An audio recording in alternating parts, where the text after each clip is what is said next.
are now listening to the War Report Podcast Network. What's going on, everybody? It's your guy, Ike Jones. We are here with the Just a Sec pod, talking a little more about season projections for all SEC teams. Today, we are talking Oklahoma Sooners. And who better to talk about that than our guy, Josh Mahler, who is with the Sooner Spotlight podcast. He is going to break down all things Oklahoma. Josh, how you feeling today? I'm feeling pretty good, man. I mean, it's been nice weather out. You can't complain too much. I mean, it might be a little too hot for us up here in the north, but it's a good day. Yeah, not too bad. Not too bad a day. Definitely hot. Hot is the correct word for that. But hey, southern heat is to be expected during this time of year.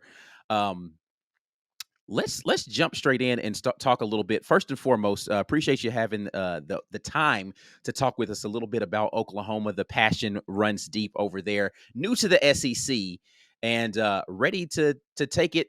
I would say by the horns, but that feels disrespectful considering the rivalry that you have with Texas over there.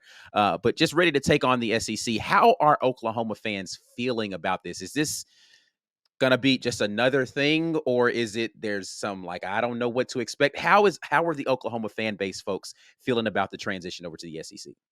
So I think what I've learned since starting the Sooner Spotlight is you've got a mix. You've got the Sooner fans like myself who are trying to be reasonable with it, but also have high expectations for a team that we know has one of the longest streaks, or not really a streak, but some of the most 10-win seasons since 2000. You have high expectations for that team. Yeah, we had that one bad year with BV in his first year, but we have high expectations for this team. So there's some that, like me, who I think are pretty reasonable, understanding like why the 7.5 is put there for the win projection. But then there's also the delusional fans who are, nope, we're going to go 12-0 because this is the best roster we've had in a long time. And I can understand where they're coming from because we do have a really good roster and I have a lot of hope for this roster, but being realistic and understanding that the SEC is a lot different. So I think there's a little bit of a mix. You got some of the delusional fans and some of them who are just excited. I'm super excited. I'm going to be able to experience Death Valley and Jordan Hare this year. So that's two experiences that I wouldn't have gotten sticking in the Big 12. So Yeah. I mean, let's talk about that for a second. It's jumping ahead a little bit, but going on the road to these SEC stadiums, I was having a conversation with someone recently about what to expect when Oklahoma comes to town in the Auburn game. For those that don't know, I am an Auburn guy, and it was kind of uncertain because there is a portion of people who feel like Oklahoma fans don't travel well, and then there's another portion who are like, oh, they're a very rabid fan base. Are Oklahoma fans going to descend upon Auburn, Alabama, upon Baton Rouge, Louisiana, with a bunch of fury and making a bunch of noise? And what is the fan base like as far as traveling and supporting their Sooners on the road? From my experience, and this is coming from a guy who is a Sooner fan, but from my experience, we've been the kind that we kind of kill you with kindness. It kills you that we're so polite, and that when you come into the stadium, one thing that I think a lot of fans love about Norman is that you get a lot of welcome to Norman. Happy to have you here. Like enjoy the game. A lot of high five and maybe cheer with you for your team a little bit, and people are confused by that. That is weird. I'm not gonna lie. The cheer with you. Yeah. The first couple of things I was like, oh, that's cool. The cheer with you. Yeah. All right. Go continue. And I kind of mean that more in the aspect of tailgating and stuff. Right. Like hey, like excited for your team. And we'll give you a Yeah, little bit of love here and there. None of that. I think a lot of it is just puff you up, make you feel real good. That way we can just make it hurt even worse there at the end. But then I've been up to Ames, where you go to Iowa State and you still have, a lot of the fan base there where it seems like when there's big plays for the Sooners, it gets louder in there than whenever the Iowa State team has a good play or something. So I think they travel really well. You can expect them to be just about anywhere in the country. There was a ton of Oklahoma fans up for the BYU game, so that was really cool to see. So overall, I think the atmosphere in Norman and then also the traveling fan base is going to be one that people come to at least respect in the SEC. Yeah. That's cool. I mean, listen, I'm all for being cordial and all those things, but these rivalries get contentious down here in the Southeastern Conference, and I think people tailgate fairly. It's okay, you can tailgate together. They're still going to talk a bunch of junk during tailgate, though. All right, so let's talk about it. You said that the roster is one of the better rosters that Oklahoma has had recently. Let's start and talk about the offense for Oklahoma this season. We know the strength of that team is likely going to be the defense just because of who the head coach is with Brent Venables. But let's talk about the offense for a second, and who are some of the standouts that people can expect to see emerge for Oklahoma this season on offense? Yeah, I mean, first, I mean, going through with that offense, a lot of people have a lot of question marks on the offensive line, and reasonably so. You know, we lost a ton of guys from the offensive line, and so we're going to have to fill those spots in with new guys. And a lot of people even recognize that we attacked the transfer portal. Going out and getting Michael Tarkin from USC, a dude who's 6'6", 317 pounds. I mean, we got a guy like him, and then also a transfer from Washington and Garen Hatchett. And then you've even got Branson Hickman stepping in for center, and so you've got a bunch of guys like that. And even Spencer Brown also transferred from Michigan State. So you've got guys who transferred in, but then the question mark becomes, are they going to be able to gel in this system? And the answer that I always give people is you just don't understand who Coach Biedenbaugh is and Mm, what his track record is. When you think of guys like Trent Williams, when you think of guys like Creed Humphrey, and there's so many more, Orlando Brown, a bunch of guys that he puts into the league. I right. mean, this is an offensive line coach who is one of, if not the best in the country, in my opinion. And of course, that's probably a little bit biased, but that's one thing that I think a lot of people have question marks on. And then as far as wide receiver room, man, Jackson Arnold is a young quarterback, and I understand he's going to have some getting used to getting in there. I think he gets a bad rap just because of trying to adjust to a completely new system under a new offensive coordinator in the bowl game against Arizona. But Hmm. this wide receiver room, I think, is probably deeper because a lot of the guys that are coming back have experience with this team now. You've got guys like Nick Anderson and Andrell Anthony. Andrell Anthony got injured early last year, so I think you're going to see him shine this year. And I think as long as he can stay healthy this year, he's going to be a big factor. And of course, Nick Anderson was really, really well known last year with all he was able to do. And you've still got guys, a transfer that came in from Purdue, Deion Burks, who's going to fill in for that Drake Stoops kind of role. And honestly, as much as it pains Oklahoma fans to say it, I think Deion Burks is even going to be an upgrade to Drake Stoops. And then you've also got wide receivers like Jaleel Farouk, Brennan Thompson, and Jaden Gibson, who I think are all going to be out there on the field, and you're going to see them all.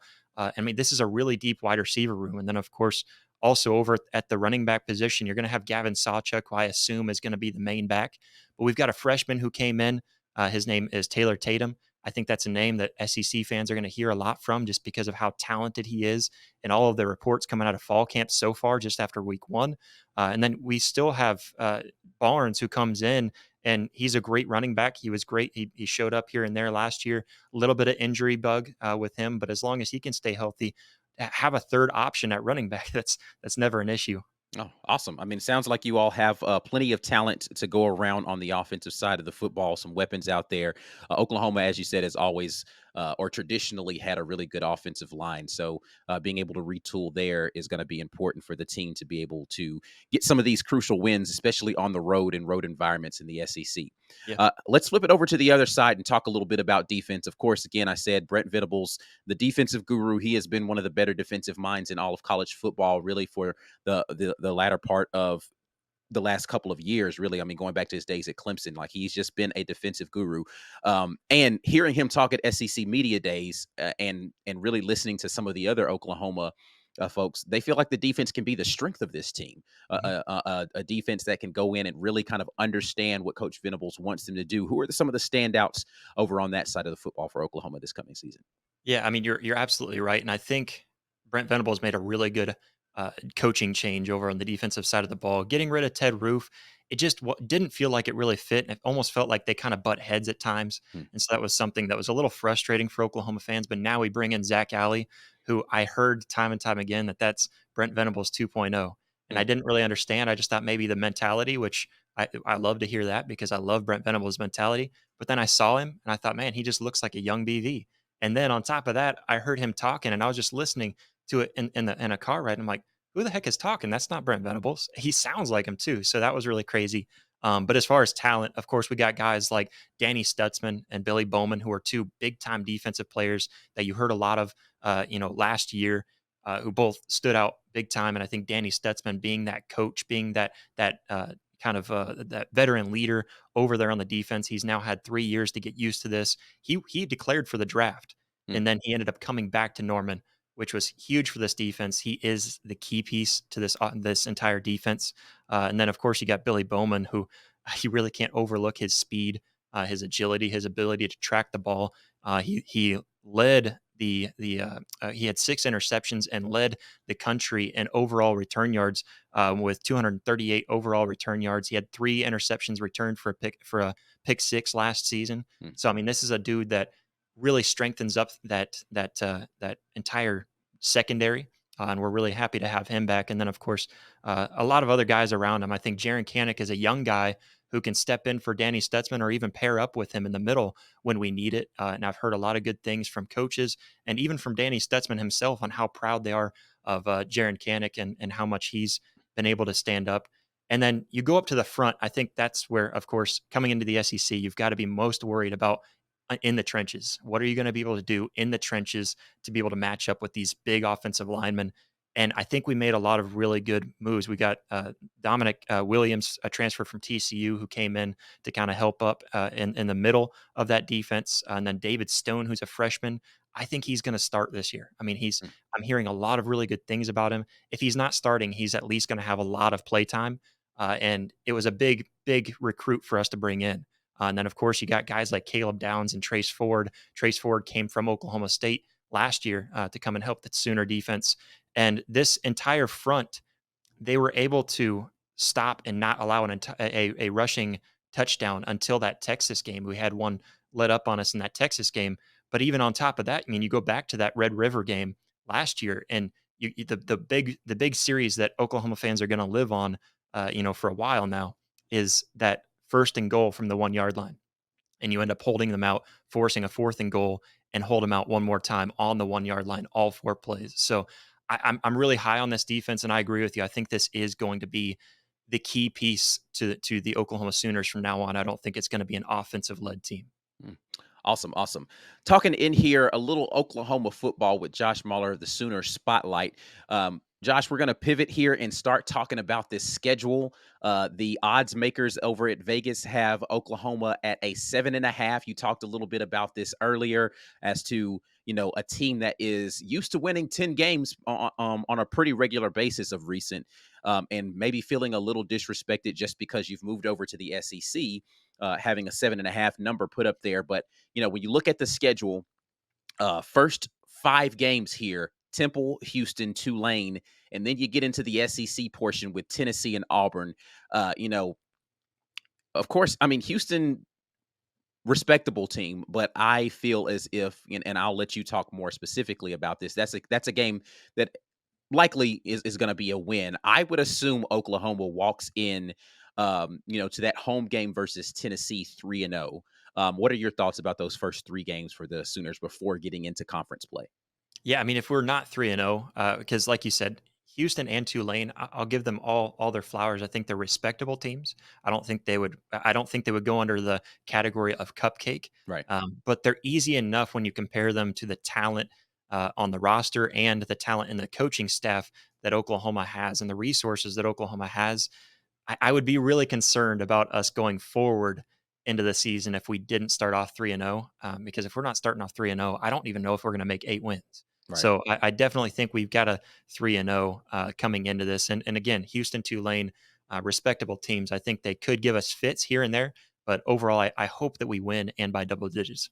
Yeah, I mean, I think those are good tune-up games, though, for Tennessee coming to town, specifically Tulane, just the way that they like to spread it out and throw it around. I don't know what the quarterback situation is for Tulane this season, but again, I think having teams that are a little more competitive before you get into the teeth of your schedule is a good thing for Oklahoma to be able to test themselves. But coming up in week 4, Tennessee comes to town.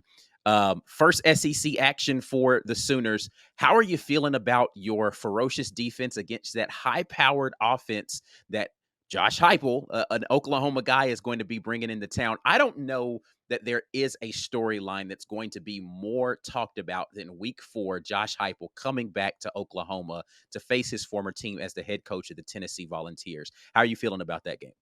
Yeah, ultimately, I look at the overall game and I feel like I not necessarily expect Oklahoma to win, but I have very high hopes Mhm. for a win there. I think Oklahoma has it at home. If it's over in Knoxville, I might have a little bit less expectations for them to be able to come in and win this game. But yeah, I mean, you mentioned it. Josh Heupel knows how to run an offense, and having Nico there at quarterback, I think he's going to be great.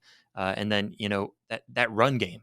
How good is our defensive front going to stand up to that run game and slow them down? Can we stop that run game so that doesn't open up their pass game? Because we know what Nico is capable of, and we really don't want him to have the ball in his hands as much as possible. So I think that's going to be a big one. And I think the biggest test for this one, maybe the biggest worry, because there is questions on the offensive line. I have full confidence that they're going to be good and they're going to be ready, but going against the best defensive line, one of the best defensive lines in the entire country.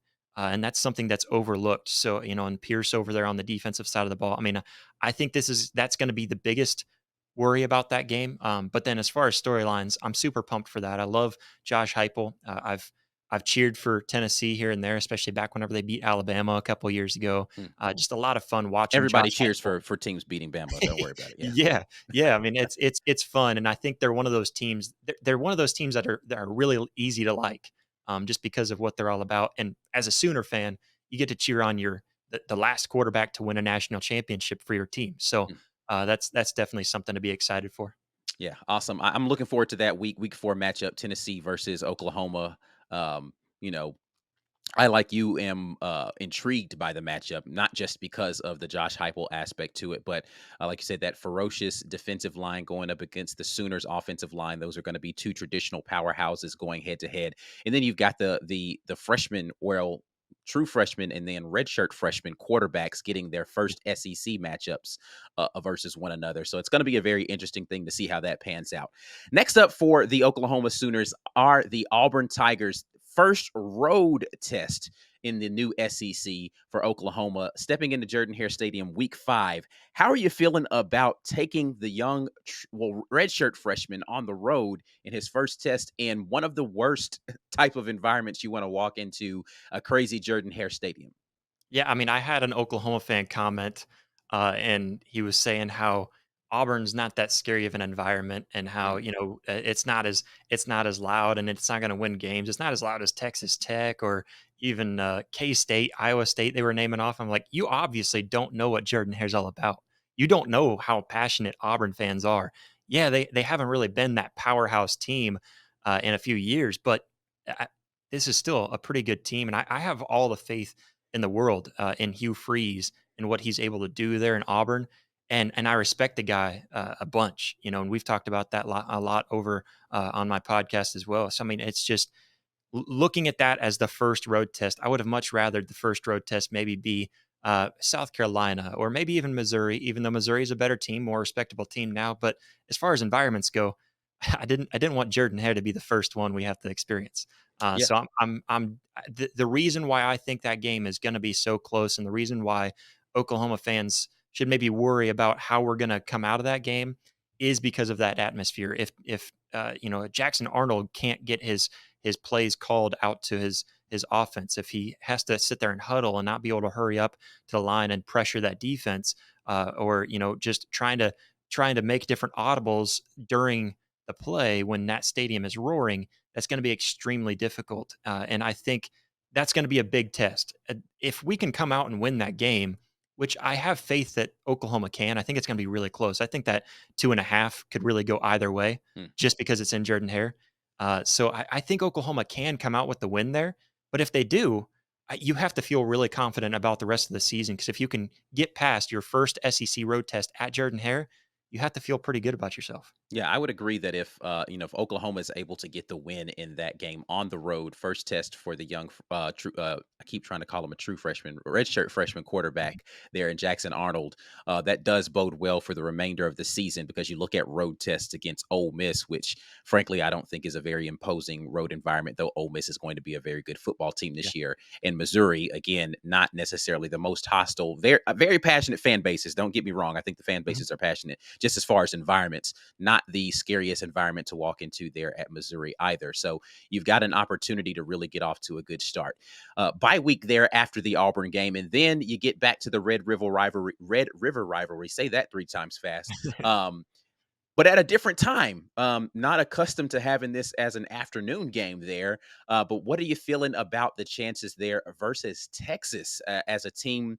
You know, again, big rivalry for you all, but I think Texas is going to be a little bit worse defensively this year just because the defensive line isn't as good. How are you all feeling about that game coming off of the bye week?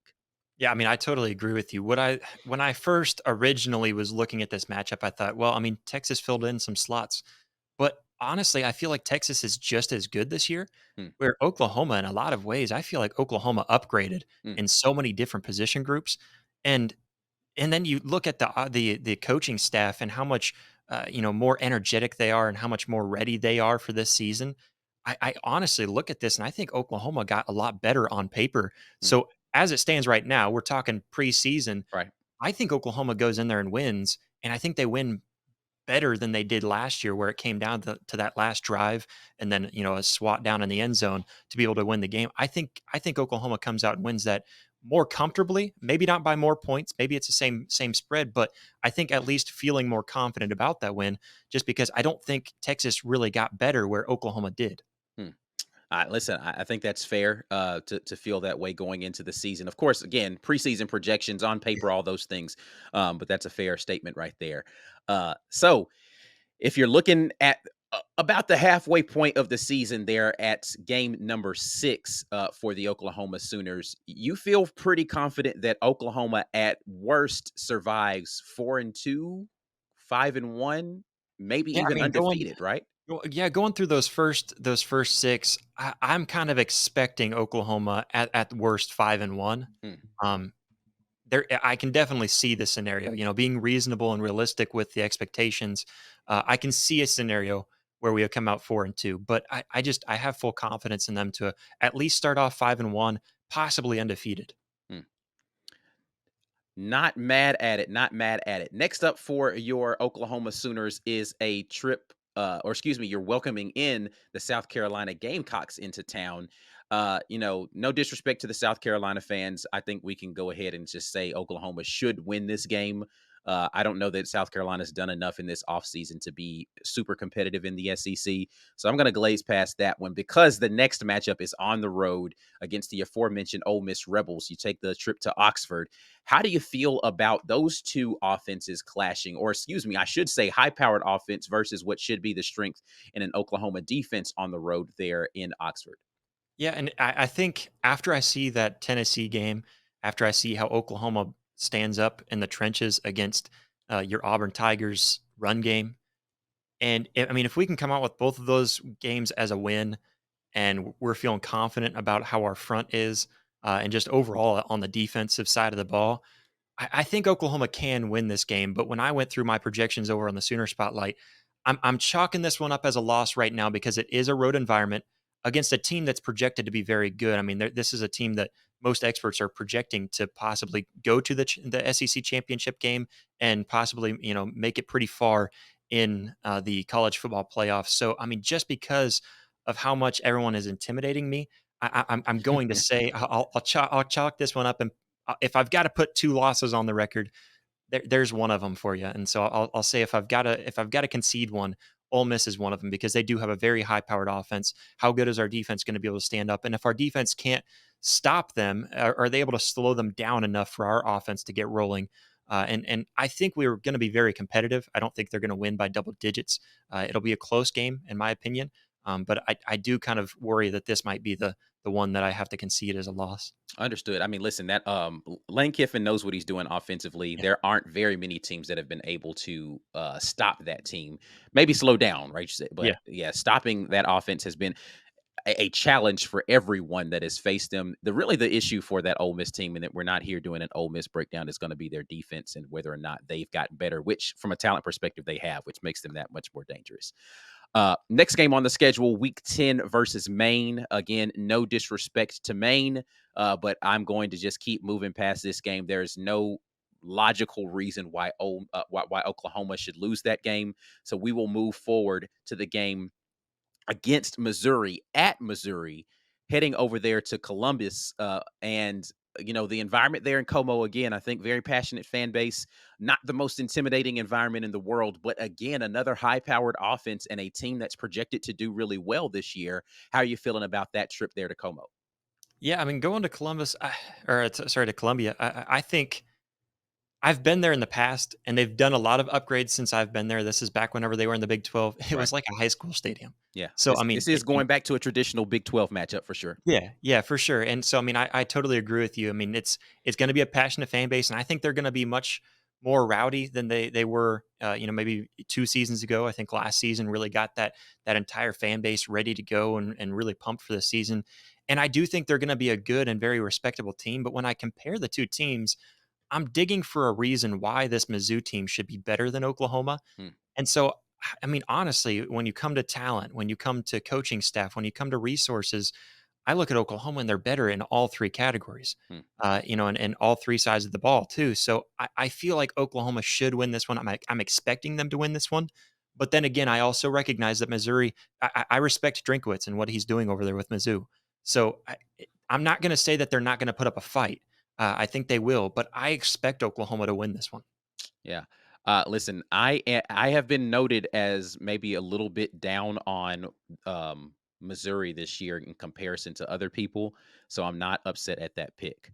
Um, you have a bye week, and then you welcome to town a team I think that is more difficult to predict than any team coming up this year, and that is the Alabama Crimson Tide with their new head coach, Kalen DeBoer.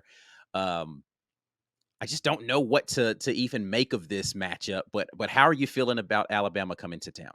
Yeah, I'm right in the same boat. I've looked at this team up and down. And on paper, I mean, I don't think they should be any worse than they were last year. I don't think they're going to be better than they were. So I think Oklahoma has the ability to win this game, and it's a home environment for Oklahoma, and so I feel like Oklahoma should be able to win this game. But it's like you said, it's such a question mark. Maybe Alabama comes out super hot, and they're better than they were in the past couple of years. But one thing that I will not overlook on this team is I think a lot of people are underestimating who Kalen DeBoer is Truth. and recognizing that he only has, very few. I think it was in the teens. I forget his record exactly as a head coach. I don't have it written down in front of me, but he's like 100 and something to like 18 losses. I mean, he's had way more wins in his coaching career. He's a phenomenal head coach, and I think he's going to pull this Crimson Tide team around to being the same, big time team. I don't know if it's going to be this year though. So I hope that Oklahoma can win this one, but it's one of those kind of coin flips for me again. Gotcha. Yeah, I mean, I'd agree.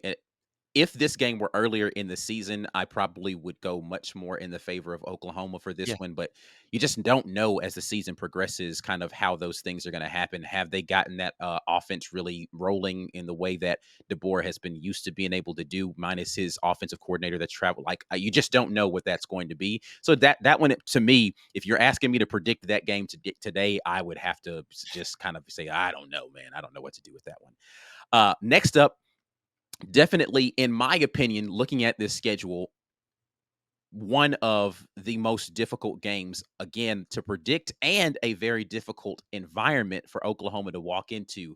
Heading to Baton Rouge to play LSU for the final game of the season. An LSU team that is going to be minus last year's Heisman Trophy winner, but still going to have a ton of talent out there at wide receiver. How are you feeling about the final game of the year for Oklahoma going to Baton Rouge in that tough environment? Yeah, this is another one of those teams that if I've got to concede some of them, this was one of them that I feel like I might have to concede right now, but that might change, when we get to this point in the season, just because I know who Brian Kelly is. I Mhm. know how good of a coach he can be. So I think I can trust him when he says that defense is going to be a lot better. And then seeing with the moves that he made in his defensive staff too. I mean, that he's made some incredible moves over there. So I do think their defense is going to be a lot better. Their offense, like you said, I don't think it's going to be nearly as good as it was last year. So do I think Oklahoma can go in there and beat them? Yeah, I think this is really another, if I have to take it, I mean, it's probably a coin flip game, but I'm going to concede this one just because it's in Death Valley. This is an atmosphere. I'm excited to go down there this year and go and experience that atmosphere as well. And it's one that is one of the best in the nation, and I know that. So I think this is a game that I think Oklahoma can win because I think we're well balanced, and I have full faith in that balance. But getting down towards this point of the season, this could have a lot riding on it too. Yeah. Who knows? Maybe both these teams are sitting there only one loss on the season, maybe one of them not having any losses, and it could project, or kind of propel the other one to the conference championship. You don't really know at this point in the season. So, I think this is a really exciting game. I'm really excited to go see it. But right now, I'm going to concede it just because it's in Death Valley, and that's a really difficult place to win. Yeah, listen, it is. You talked about how during a tailgate you'd have Oklahoma fans who are, come and be all gracious to you. I took the trip to Death Valley a couple of years ago, and it wasn't at a tailgate, but I went to go get something to eat a few hours before the game, and I had on an Auburn shirt, and I walk into a local restaurant there, and a guy walks over to me that's working at the restaurant at the time. He walks over to me and he gives me the welcome to town. It wasn't rude, but the look on his face was like what he said to me, completely nice. He said, "Welcome to Southern Louisiana," and he patted me on the back. And I felt like a chill go down my spine at the time. I was like, "Am I in danger in this restaurant right now?" Because this didn't feel like a gracious welcome, even though the words sounded like gracious. But I was just like, "Okay, can I just get my food so I can go, please?" And yeah, so uh, Baton Rouge, Louisiana, definitely an environment that is going to be an interesting one to step into. I look forward to seeing that game. All right, so we've gone through the season a little bit, and you've given a little bit of your predictions about where you think that they can be potentially, at worst 5-1 on the first half of the season. Back half of the season, again, I think you're feeling at worst maybe another 5-1. If you're projecting 10-2 is where you feel like this Oklahoma Sooners team could be on the high end of the expectations. Um, Tell me the nightmare scenario. Well, not necessarily nightmare, because nightmare means people getting hurt and all this kind of stuff. But like, let's just assume everyone stays healthy. But where are the potential slip ups for this team this season, and where you feel like, okay, this is probably the lower end of where I expect this to be? Yeah, I mean, looking through the entire schedule and breaking it down, this is why I did it over on the Sooner Spotlight to really break down each of these teams and recognize 7.5 is reasonable because I think there's 6 games that we can win, and I expect Oklahoma to win. Then there's 4 of them that I'm very hopeful, and 2 of them that are just kind of that coin toss that I'm conceding right now. And so I think if we were to lose to Tennessee and then lose to Auburn, I'm not feeling too good about how the rest of the season is going to go. And then you've got Texas and Alabama, who are another coin toss that I feel like I'm very hopeful that we can win. So then you're expecting to win at Ole Miss and at LSU. So I mean, right now where I'm at, I would expect Oklahoma to hit the over on the 7.5 wins that they're projected right now. I mean, my expectations are right there at 8 points, or at 8 wins. And if we were to fall below that 8 wins, I'm starting to really be concerned about where the future in the SEC is going, especially after we just gave a 2-year extension to Brent Venables. Hmm. So, I'm expecting no less than 8. 9 wins, I'm perfectly content with. I think I can be really happy with a 9-win season with this kind of a schedule. Can't be upset with that at all. 10 wins, I'm feeling really happy about where we're at, and anything more than that was exceeding expectations for me.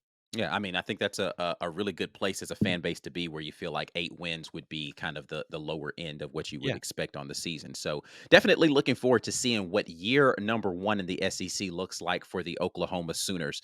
Um, Before we get out of here, Josh, just want to give you an opportunity to tell the people who might not know and they want to keep up with what's going on with Oklahoma, where they can find some great content breaking down the Sooners this season.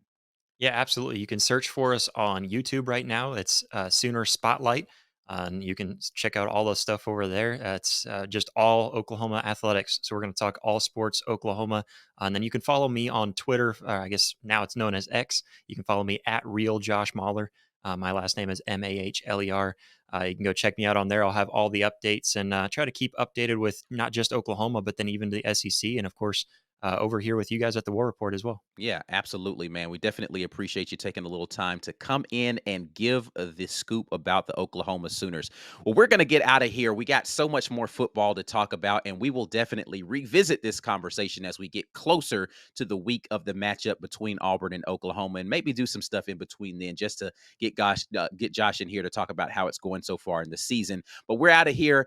You are watching the Just a Sec podcast, and make sure that you all like this video and subscribe to the channel. I am TWR Ike Jones on Twitter. You can make sure you follow me there. You can follow us at The War Report as well. Until the next time, we're out of here. Peace.